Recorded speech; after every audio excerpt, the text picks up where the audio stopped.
ต้องเลยนะแล้วพักหน้ามาเอาอีกก็ได้เลยมีนาพักดูหวานแซ่บเลยนี่เซาไอ้น้องเขาพากันย่างกลับแม่บอกทุกคนแล้วก็พากันเพื่อนกำลังมาแปลงทางปนา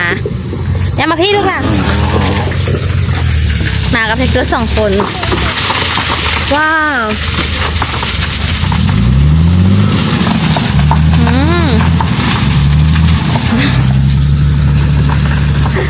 ลีไปอีกลียานบอก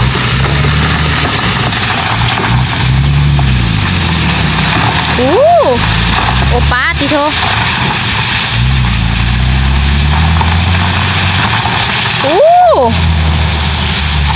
คักเนาะเกินเนาะ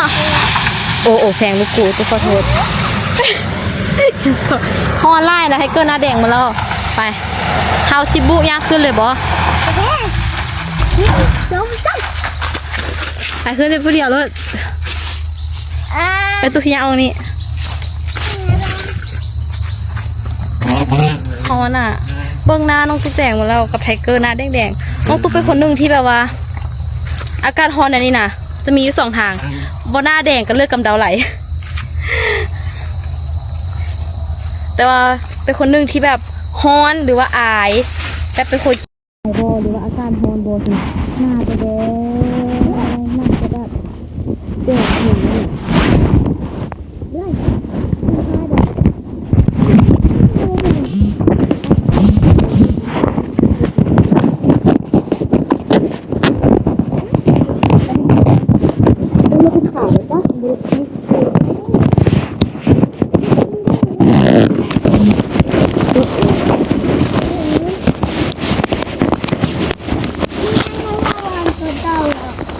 ไปย่างไปตามไว้อยู่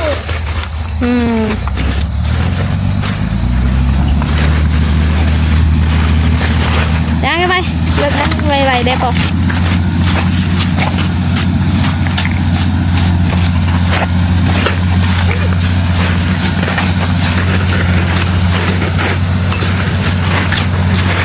ได้ไหมคะอ๋อขี้ตุ่มสภาพ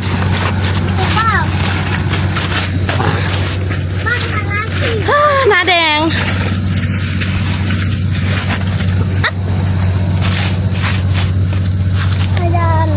ยานว่ะย่างทางกลางเลยย่างน้ำกุดไอ้ตุ๊กจะมีมาน้อยน้ำกุดเนาะ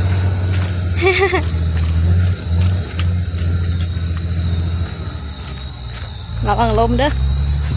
พอย่างมาตืดอุ้ยแถวนี้มืนได้เกิดพอย่างมาอยากเห็นเชลคิดจมโปน้ำไหลเป็นนับเลยน้ำไหลเลยเห็นไหมวันนี้นะฮะวันนี้บางอย่างว่าคือสีแดงเด้อเลยฮอนก็เห็นมาตะไกตะกวงบ่สีแดงๆนะคะก็คือมาตะกวงตะแดงว่ะแมนค่ะฮักเอตุกบ่ฮักลายบ่ลายแถวบ่ลายซ้ำถึงฟ้าเลยซ้ำฟ้าเลยว่ะซ้ำฟ้าลายเด็กมือเช้านี่ยังพิดกันอยู่ตอนนี้ฮักกันแล้วมือเช้านี่ยังสั่งเอตุกอยู่แต่ว่าตอนนี้ฮักเอตุกแล้วเด้อขี้หินติดอยู่ไหนติดรถใหญ่เนาะเห็นบ่ย่างไปได้บ่เฮาได้อ๋อมันมีอีกคันหนึ่งสิออกมาค่อยย่างได้เดี๋ยวมันไล่ลงมันมีอีกคันแม่มันมีอีกคันหนึ่งคันนั้นต้องเข้าไปก่อนเดี๋ยวเขาท่าคันนั้นไปก่อนเนาะแต่ไอ้ตุกสิเฮียนหนังสือทันบ่เนาะวันนี้เนี่ยมาตามก็มันที่กำลังมาผู้คันนี้ใหญ่เป็นตะยานเนาะคุณนะรีบมาเลี้ยวเข้าไปแล้ว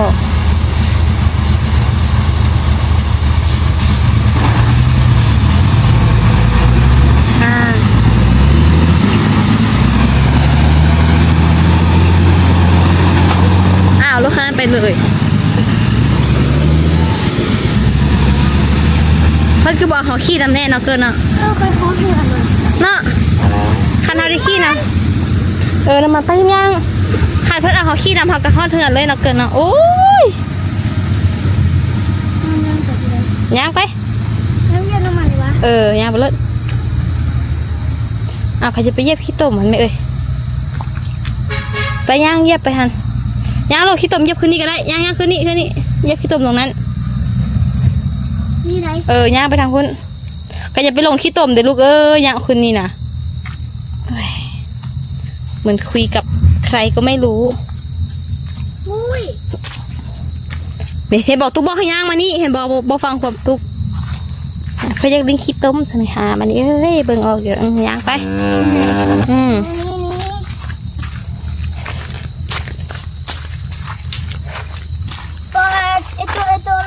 ปลารถไฟเต็มแต่ดานเนาะเลยอันนี้มองนี่เขาจะเข้าไปเอาหินเอาทรายทางนี้แหละเบิ่งเส้นทางนี้เปื้อนนอนรถใหญ่นี่แหละที่จะทางเปื้อนให้เปื้อนวะเขาคือว่าพาเขาไปคอยฮอนเถื่อนบ่ฮู้แล้วเพิ่นบ่ฮู้จักเฮาเนาะเพิ่นสิให้เฮาขึ้นไปเฮ็ดหยังจะเขาว่าพี่อยู่อ่ะป้าแถวนี้8เลยท่าแน่มาหิมาพอจังหิมาอาบน้ำเปลี่ยนเครื่องแล้วก็นอนแล้วก็ต้องจะมึงไอแพดไอตุ๊กมึงเขาแมนค่ะมันยังอยู่หันอีกติด2คนเฮานี่เปื้อนบ่ให้ว่าเลยคนข้าก็กระเปื้อนจะไปกระเปื้อนเมื่อจังอาบน้ำแต่เกลือเมื่อไอ้ตุ๊กเฮียนหนังสือก่อนเด้อโอ้ยอย่าไปย่างเย็บขึ้นถึงไหมตุ๊กกระเทือกกันหนูก็อยากคือสภาพเลยค่ะแบบสุดยอดแล้วกันนับวันคนเปิดประตู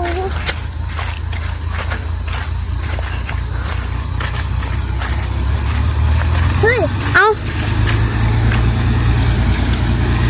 ราคือถ้อยมาพันล่องไอ้ตุ๊ก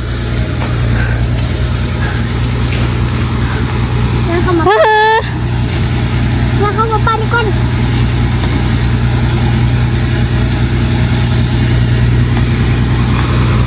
ตะยานเนาะ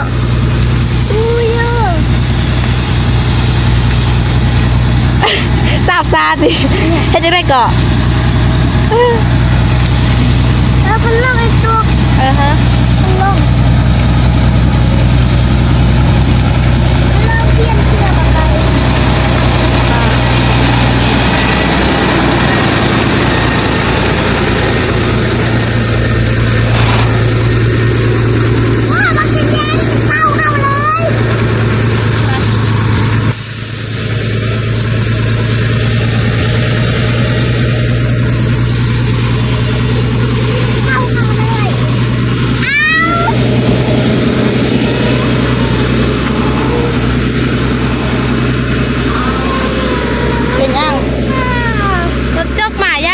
ยู่เขาย่างพลาดมันเลยไอ้ตุ๊กขายย่างพลาดรถจกเลยไปเขาเจ้าคนนั้นเป็นเจ้าของจกนั้นเหรอแมนมันกำลังเอ็นอย่างอยู่เพิ่นกลับไปกินข้าวที่บ่อหาย่างข้าวนี่ปะหาจังไปฮอดไหวไปหาจังบริพานขี้ตมตอนนั้นเขายังเขาก็ยังพานเท่านี้ซองไอ้น้องเขาเอาตัวรอดนะสภาพไทเกอร์ที่เบิกมาได้เลยเต็มแต่ขี้ตุ่มแห้งลูกลากูน้าแดงหมดแล้วแห้งเด้ค่อยๆลูก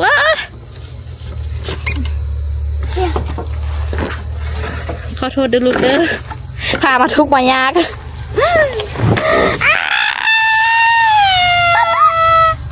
จับกล้องมาใช่ตรงนี้จับไปเนี่ยฮะ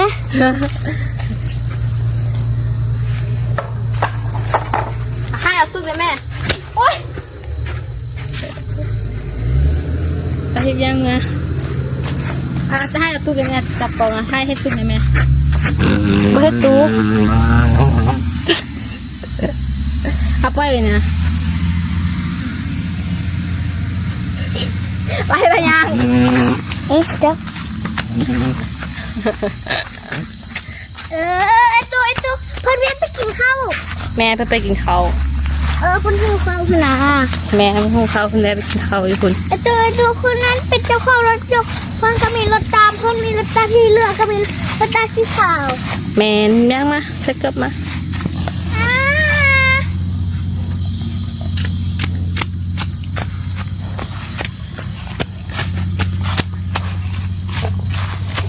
แ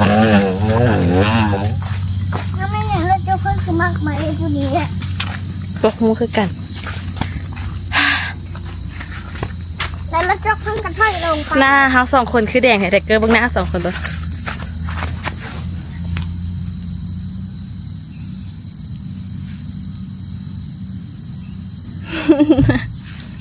หน้าเขาสองคนโคตรแดงเลย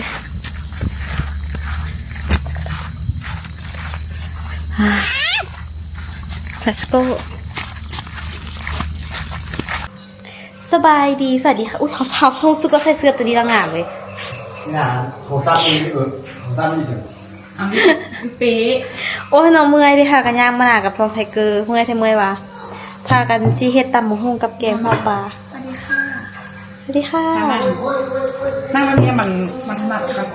นั่งทำไมก็นั่งเธอ FC บอก FC คุ้นเคยป้าแกงป่าบ่นี่ป้าเป็นไผ่เอาน้ำใส่นี่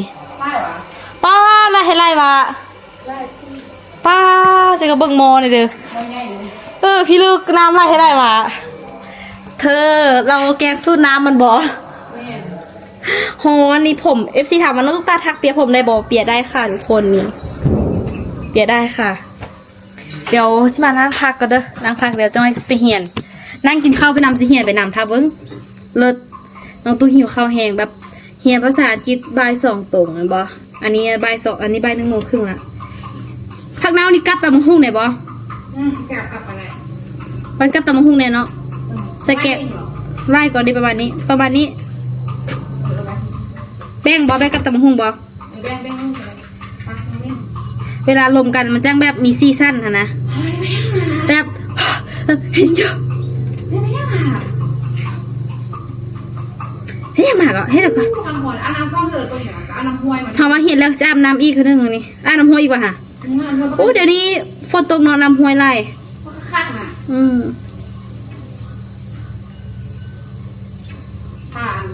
กูก้าลอยน้ำมันยาพยางอันนี้ผักเนาเขาใส่แกงแน่แล้วก็กับตับหงเนี่ยแล้วก็อันนี้ผักว่านไปเก็บเพื่อนแม่จำปีมาแล้วก็เดี๋ยวเสี่ยวมาใส่แกงปลาเนาะมีผักตำนินนำใส่แกงปลาใส่แกงหัวปลาหน่อยแค่ว่ะครูก้าเธอร้อนนะครูก้าฉันรู้ว่าเธอร้อนแต่เธอควรออกมาจากจุดนั้นอาบแดดเด็กครูก้าเธอดำแล้วเธอไม่ต้องอาบแดดก็ได้มาเดี๋ยวมาล้างผักก่อนเด้อทุกคนเด้อป้าอากาศน่ะร้อนแท้ร้อนวานเนาะแบบแดดส่องเลยนะล้างผักหน้ามาเอาอีกก็ได้เด้อมีนาผักโดไล่ปานนั้นใส่มะเขือเลยเด้อมะเขือลอยเด้อ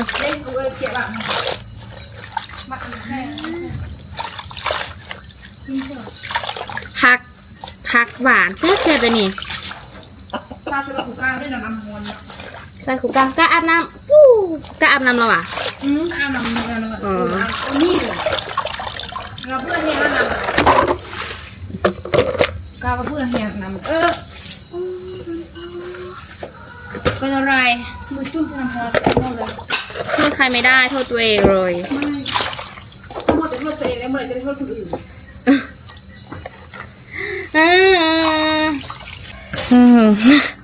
ต้องตีกันก่อนตีกันแล้วต้องให้อภัยกันพี่กันก่อนว่าขวบกันก่อนว้าวผักเนาอันนี้แบ่งใส่แกงแล้วผักเนามังหุ่งกับเฮ็ดครึ่งนึงนี่ใส่เตียนไว้ตามมือหน้ามักเพชรนี่มันขึ้นเองไงนี่เขาว่าแกนแบบแกมักเพชรมันลอยแบบยังไงแล้วมันก็ขึ้นเองสุดท้ายได้กินมักเพชรย้อนเนาะ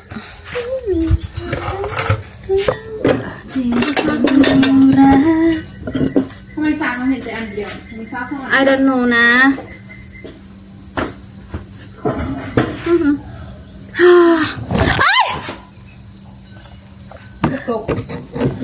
กล้องจบเสียงน้องตุ๊กตาดังไปข้างหลังพูดเลยแหละเขาก็เสียงดังแฮงไม่ค่อยได้เปียผมอ่ะบ่ฮู้ว่าการเปียผมหน้าตาจะเป็นยังไงหน้ายาวแค่แรดหน้ายาวแค่แรดยาวแต่ยาวว่ายาวขนาดยาวปล้ำเปลือยอะไรเขาบอกไอ้เด้อเฮ็ดจังได๋ก็ได้ยาวขนาดไหนก็บ่แม่หน้ายาวแค่ไหนยาวว่าเฮ็ดจังได๋ก็ได้ยาวไปเขาแกงป่าคนแกงเส้นหมูป่าแซ่บๆใส่มะเขือน้ำพร้อมอันนี้จะตับมะฮุ่งพร้อมเด้อ แม่นตำ ตับมะฮุ่งพร้อม ตำหูเด้ออันนี้นะ ตับมะฮุ่ง อันนี้กะปิเด้ออันนี้นะ ใส่กะปิน้ำตับมะฮุ่งจังแซ่บคันว่าภาษาบ้านเขาว่าไวเอฟซีกับฟักบ่ทันว่าน้องทำไมตุ๊กตาพูดเร็วจังเลย ตัวว่าเวลาตำมะฮุ่งผมตัวบ้าน มะฮุ่งพอบอกขออยู่แล้ว เวลาตำมะฮุ่งนี่อันบ่ใส่เนี่ยมันต้องตำบ่ได้ ต้องฮะ บ่ บ่เห็นไว้ยัง เอามาคืนเลย ไว้ยังก็ เวลาตำมะฮุ่งขนาด บ่ใส่ย่างบ่ใส่ตำแล้วมันบ่อันนั้น ใส่ยังตำจังบ่ฟง บ่แต่ที่ตำมะฮุ่งขนาดบ่ใส่ย่างมันจะตำบ่ได้นะ บ่ใส่ครบ ไม่เห็นบ่ใส่ซอก ใส่ตำก็ได้การเท้าตอบมาบอกเขาตอบว่าบ่ใส่ซ่ากันก็ตอบบ่ใส่ครกก็เขาฮู้ทันด่ะ บ่ใส่มือ บ่ใส่มืออีกอันนี้ก็มีส่วนดิบ่ใส่เป็นนัวก็กินบ่ได้อีกบ่แซ่บยืนกันเที่ยงกันที่กันยังดังฟืนไว้ก็ดังท่านเนาะบ่เดียวได้กินคันว่าเฮ็ดแนวกินบ่เดียวแล้วใส่ฟืนบ่เดียวดีก่อน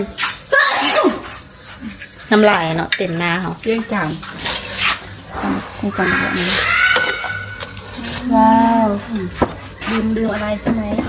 ลืมปลาแดก ใส่ปลาแดกลายกับ พูด เค็ ไม่ ม หมดเลยมาละ มันFC บอกพี่ไม่กล้ากินเลยน้องตุ๊กตา อันนี้อันทุกคนถ้าว่าเฮ็ดปลาแดกเนี่ยสิบอกเลยถ้าว่าบุมีนอนขึ้นก็คือปลาแดกบ่แซ่บ เห็นปะ แม่น ยานนะเนียมคอดิ ขนาดแบบขนาดเฮ็ดปลาแดกคือแบบบุมีนอนก็คือจะบ่ประสบผลสำเร็จ ต้องเฮ็ดเวลาเฮ็ดปลาแดกต้องมีนอนจากประสบผลสำเร็จสิวะ แต่ว่าปลาแซ่บแบบว่าปลาแดกแซ่บปลาแดกหอมนะขนาดมันจะนอนขึ้น อันนี้ก็มีเนาะหาก็เคยเห็น เอาดอก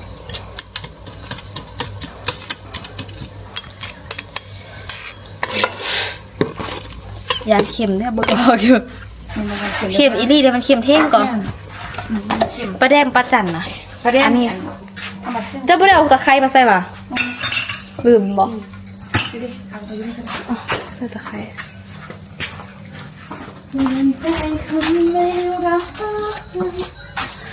ไก่ไผ่ว่า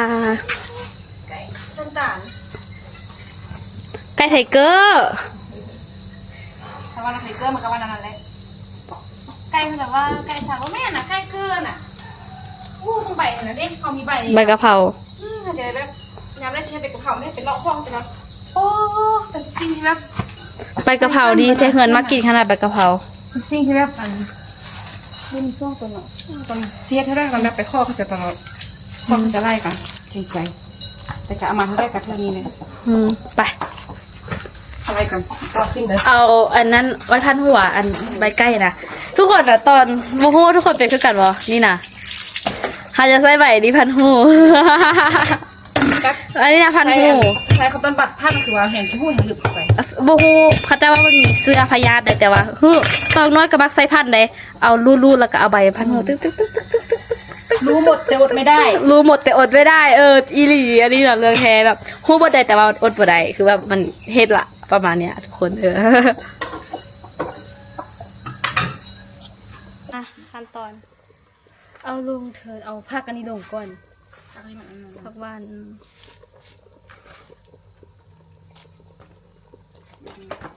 คือตัวนี้นะคือใบมันก็ดิ่งเนาะ คือแมนว่าจะไปเก็บใบหิ้วซะอีกผักเน่าลงเลยก็ได้ไปนี่ว่า ก็ซิมอยู่ว่ะ แซ่บอ่ะ มันก็ได้ซิมเลยแต่ข้างหน้าชุบกันเนาะ